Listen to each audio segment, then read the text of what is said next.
Com a reencarnação, desaparecem os preconceitos de raças e de castas, pois o mesmo espírito pode tornar a nascer, rico ou pobre, capitalista ou proletário, chefe ou subordinado, livre ou escravo, homem ou mulher.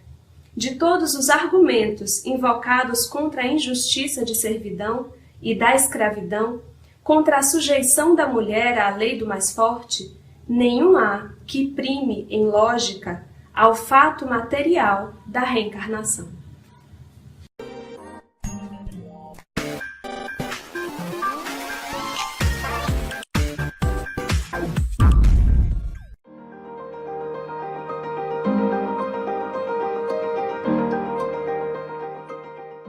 O nosso episódio de hoje é um episódio muito importante, é o primeiro de muitos que pretendemos fazer em seguida, com a participação de alguns convidados especiais.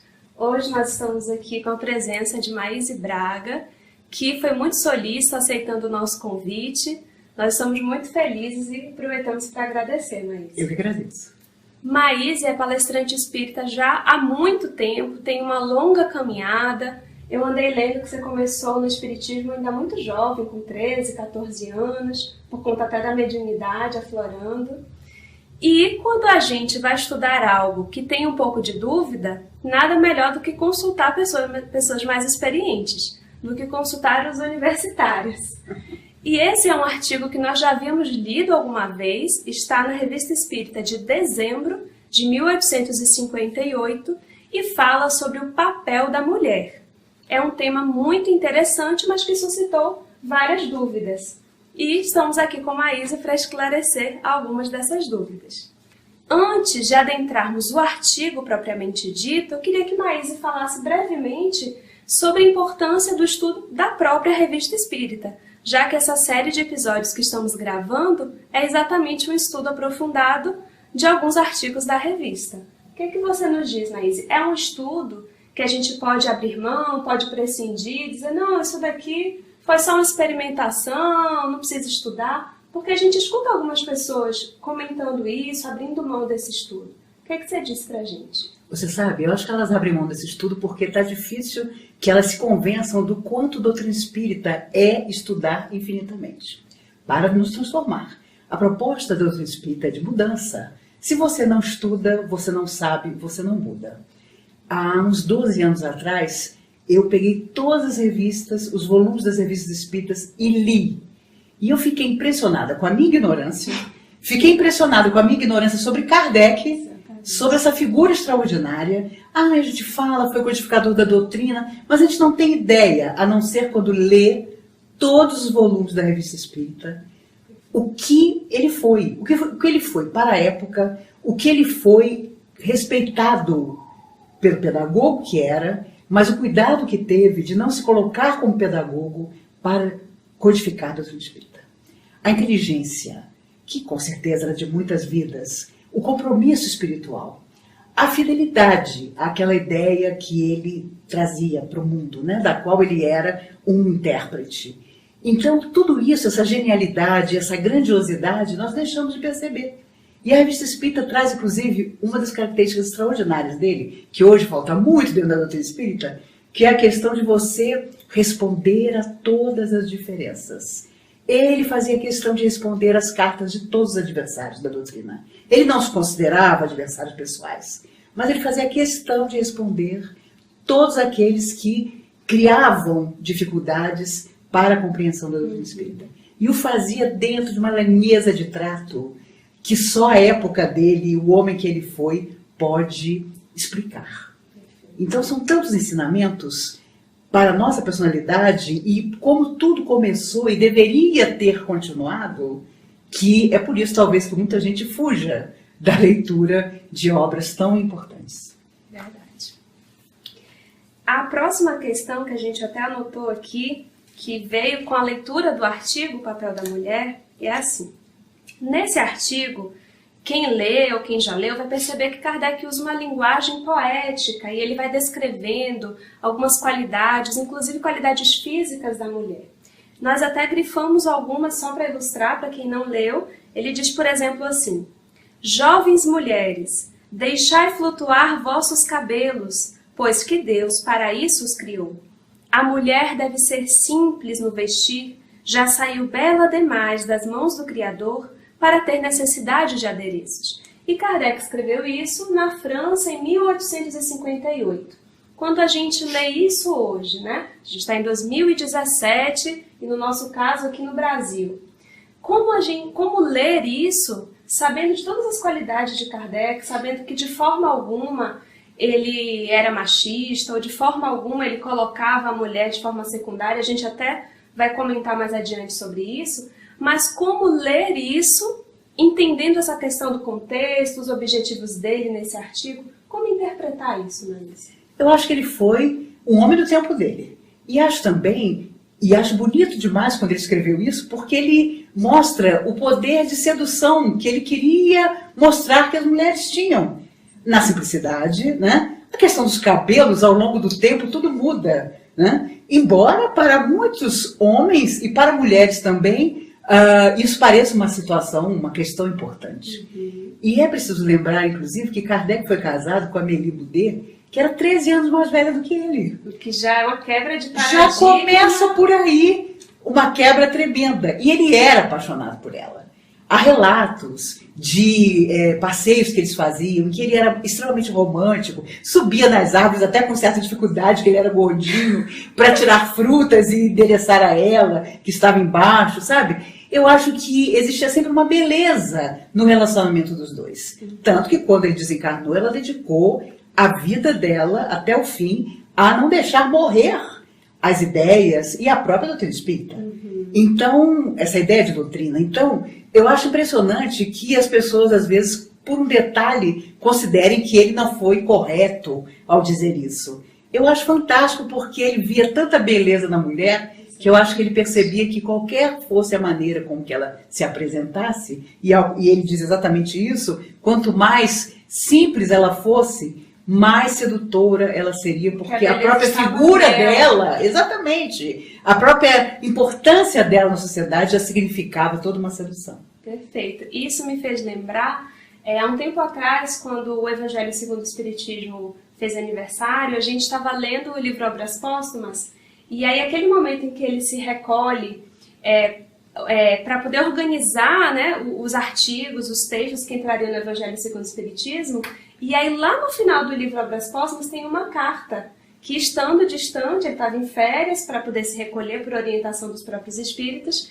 e escreve para ela.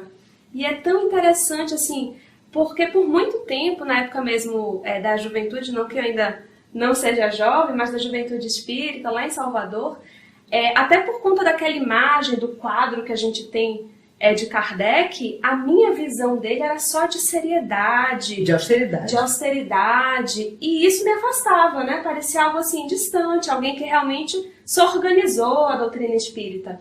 E ver a forma como ele se dirige à esposa, o carinho, a forma como ele escreve, aquilo me aproximou tanto dele, assim, do Kardec humano, do Kardec, que é esse Kardec aqui, um Kardec poético, né? Exatamente. Muito bacana.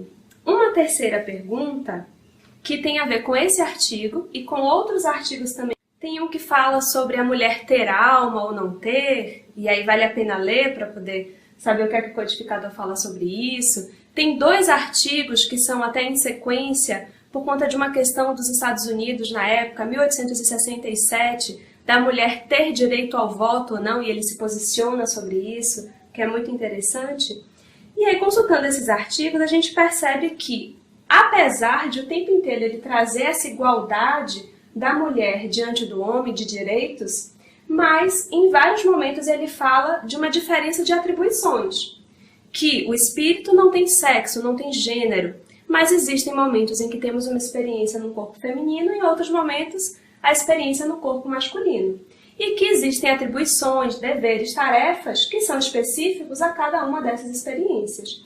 Nós até separamos um pequeno trecho para ilustrar o que ele diz. Da igualdade dos direitos, seria abusivo concluir pela igualdade de atribuições. Deus dotou cada ser de um organismo apropriado ao papel que deve desempenhar na natureza. O da mulher é traçado por sua organização, e não é o menos importante. O que é que você comenta sobre isso, Maísa? Você sabe, eu acho importante que ele tenha colocado isso numa época tão recuada, porque durante muito tempo mesmo as mulheres foram vistas como nada. Na Idade Média, elas não tinham alma mesmo. Entretanto, eram responsáveis por todos os males que o demônio, através delas, exercitava sobre o homem. E eu acho importantíssimo que ele tenha colocado isso, porque a alma, quando vem à Terra, vem do espaço para progredir. E os espíritos dizem que há espíritos, almas que pedem, que optam por muitas vidas como mulher. Outros se afinizam mais com a questão masculina, vêm em muitas existências como homem. Mas sempre há uma alternância. Para alguns espíritos, menor do que para outros. O importante é que ele coloca uma coisa certa. Quando você é mulher, você vem com determinadas especificações. Inclusive, durante muito tempo, inclusive hoje, para passar por determinadas restrições, frustrações, impedimentos, que naturalmente você procurará superar, mas que você vai vivenciar. Então, isso é lição para a alma eterna. Às vezes vejo amigos dizendo, nossa, fulano é tão machista, na próxima vida ele vem como mulher para saber como é que é passar por esse processo de não respeitar o outro. Isso, em termos gerais, é bem provável. O importante é pensar que sempre antes de vir à Terra, mergulhamos nas nossas necessidades pessoais. E naquilo que coletivamente nós vamos precisar fazer para avançar. Sempre para avançar. Emmanuel não era, vamos dizer, um espírito feminista. Mas através de Chico ele disse duas coisas sobre a mulher extraordinárias. Certa feita ele disse que Deus confiava tanto na mulher que entregava um filho a ela 9 meses antes de entregar ao pai. Olha só. E é a pura verdade. A segunda, uma vez, numa conversa, ele disse a Chico, quando a alma se conscientiza profundamente do que deve transformar, sempre renasce como mulher. Então veja você que o próprio Emmanuel admitia que na hora que você chegava do lado de lá, que você tinha um painel bem amplo do que você tinha que superar. Das necessidades reais. Das necessidades reais, das superações, de romper preconceitos que ainda existem e são muito mais camuflados, mas não deixaram de existir, você mergulha como mulher. Então eu tenho certeza que Kardec, já sabendo disso, disse isso, que havia coisas bem específicas da relação da mulher com a vida, com as pessoas em torno dela, que às vezes era preciso entender que eram diferentes do homem. Isso existe até hoje. Com certeza. E agora, uma última pergunta. Em relação ao movimento espírita. Maísa tem muito mais experiência do que eu, muito mais tempo de caminhada, mas por conta da própria necessidade da vida, de mudança, a gente também já foi passando ali um centro espírita aqui, outro ali, viemos da Bahia, e depois Rio de Janeiro, Manaus, Brasília. E uma coisa que sempre chamou muito a minha atenção é que apesar de existirem mulheres, obviamente, nas casas espíritas, no movimento espírita, em diversas atribuições, até mesmo como presidentes, como responsáveis pela casa espírita, mas quando nós observamos, por exemplo, a evangelização infantil, assim, com folga, tem mais mulheres. Mas quando nós observamos a tribuna espírita, as expositoras, tanto nas palestras normais e especialmente nos grandes eventos, grandes congressos, só de olhar os cartazes, o folder de divulgação, a gente já percebe uma discrepância. É uma mulher, 2 e 8 homens, 10 homens expositores. O que você diz? Isso é de agora? Você já observou isso há muito tempo? Olha, isso sempre existiu. Quando eu fiz minha primeira palestra, eu tinha completado 16 anos. E seu Mário Carvalho, presidente da Comunhão Espírita, onde comecei, por orientação espiritual, me propôs a palestra. Ele escutou coisa do arco da velha. Não só porque eu tinha só 16 anos, mas porque era mulher. Eram duas questões. Eram duas questões absolutas, complicadas. E só um ano depois, um dos grandes amigos dele, que também era presidente de um outro centro, teve coragem de me convidar. Coragem! E coragem foi a palavra usada. Eu tinha 17 anos, uma vida correta, eu tinha sido presidente, era presidente da Mocidade Espírita da Comunhão, E eu lembro que as pessoas comentavam, nossa, você foi corajoso, convidou a Maís para fazer uma palestra, além das palestras que ela faz na comunhão, tutelada pelo Mário. Seu Mário já faleceu há 20 anos, nunca me contou as coisas que contaram para ele. Depois que ele morreu, que as pessoas me contavam.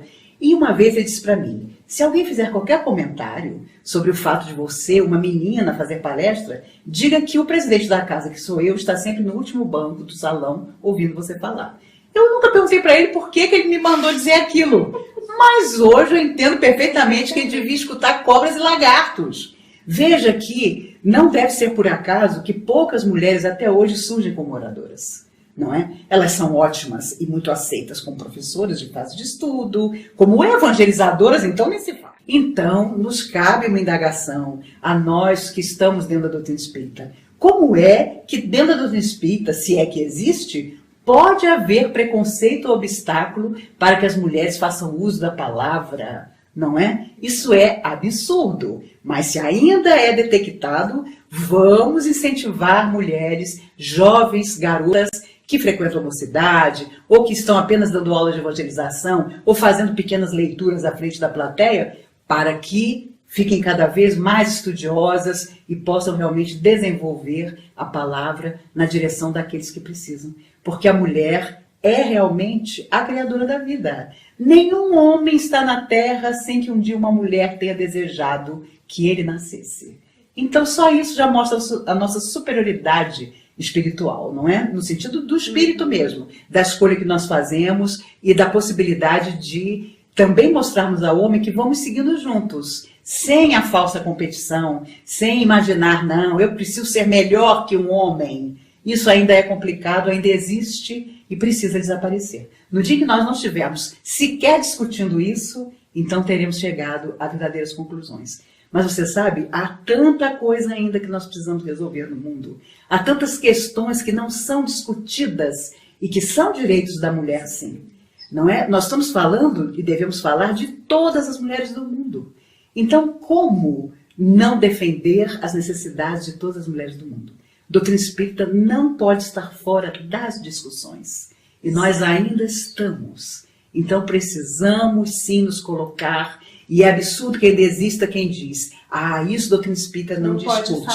Isso não se fala. Isso não se comenta. Isso não se estuda. Quando a sociedade está extremamente enferma e precisando de diretrizes que nós mesmo afirmamos que mudaram nossas vidas.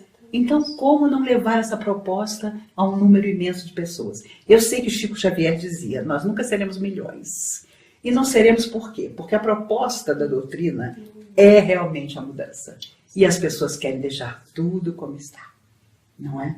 Mas também existe uma frase que é uma tese da psicologia moderna e que diz, você só muda quando a dor de mudar é menor do que a dor de deixar como está. Então, tomara que a dor de deixar tudo do jeito que está e que precisa ser mudado seja grande e nós possamos realmente transformar. Sair da inércia. Exatamente. Foi para isso que nós viemos pela milionésima vez à Terra. Para isso voltaremos em outras oportunidades, mas talvez pela primeira vez tenhamos a oportunidade, a chance de sairmos dessa vida um dia sem estarmos fracassados. Poder pelo menos contar pela primeira vez, talvez, para a nossa alma eterna, uma história boa. E que seja a de defender o direito de todo mundo de encontrar a sua própria verdade. Há uma frase, uma quadrinha, que através de Chico os Espíritos diziam, que diz, verdade lembra uma estrela, quebrada em milhões no lodo. Cada pessoa que a busca encontra uma parte do todo. Vamos respeitar a verdade do outro. Vamos entender a necessidade do outro, mesmo que não seja a nossa. E eu acredito que um dia nós seremos verdadeiramente fraternos. Por enquanto estamos só na tentativa. Mas a tentativa também passa por respeitar a mulher em todos os seus aspectos. Não só enaltecendo-a, mas principalmente colocando-a no seu patamar de sempre buscar a mudança e a renovação. Maíse, muito Eu que agradeço pela oportunidade. Obrigada a todos. Obrigada a você, minha amiga. Diante disso, só agradecer. Que Maíse sirva de inspiração para vocês, como serve para mim. Agradeço muito a oportunidade, inclusive de estar morando agora aqui em Brasília. Que bom. De ter conhecido mais de perto Maíse, o seu trabalho, a sua obra. Nós vamos deixar na descrição desse vídeo também o caminho para o canal que divulga palestras, material dela, para quem, por um acaso, ainda não conhece, conhecer mais profundamente. Muito obrigada para você e até o próximo episódio.